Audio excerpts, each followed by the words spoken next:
We've seen the power and force of tornadoes in the Omaha area a few times this spring. 2 years ago, an EF1 tornado ripped through Elkhorn. A couple was relaxing in their home after celebrating Mother's Day with their children.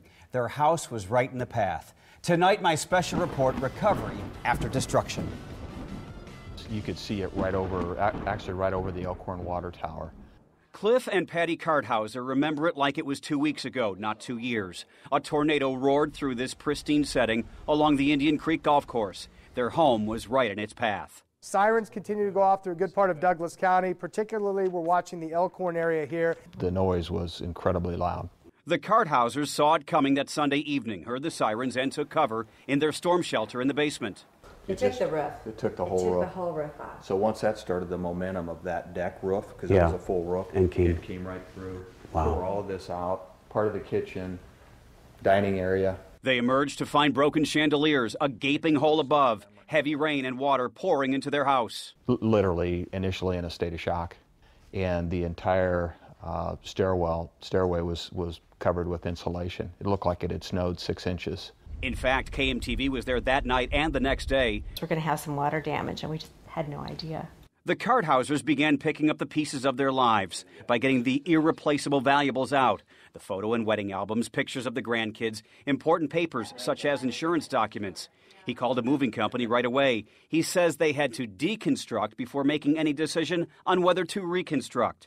Yeah, we took everything over to a storage unit or 2 to 3 storage units and spent a lot of time trying to decide what could be salvaged, what could be cleaned, and what had to just go. They stayed at a hotel, then with their daughter, later an apartment. One of the surprising elements to come out of this story is that the Karthausers were actually getting ready to move prior to the tornado. In fact, they had purchased a lot and were going to build. Then the tornado hit, there was devastation and destruction, and they decided to stay. Here's why. Our neighbors were just neighborhood angels. Those neighbors had provided food, comfort, and anything they needed in the weeks that followed the Elkhorn tornado. The kindness convinced the Karthausers to stay. When we saw the outpouring of support and love that we experienced that night and in the days, this went on for days. And I said, we're not moving, we're going to rebuild here. The slate out there, the bluestone. Yeah. We opened up, so that's all different. Wow. The Karthausers proudly took me on a tour of what is now their new look home.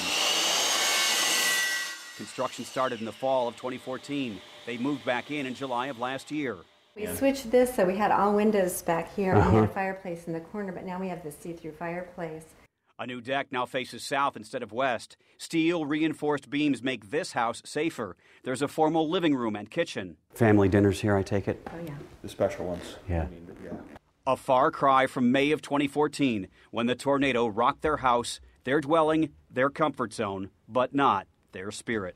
Those are the things that, at the end of the day, they matter most. Sure. It's the family, the friends. The Karthausers' best advice to others is to take pictures of your belongings and valuables in advance. Since we live in an area where severe weather often occurs, it's easier to show an insurance company what you had than describe things.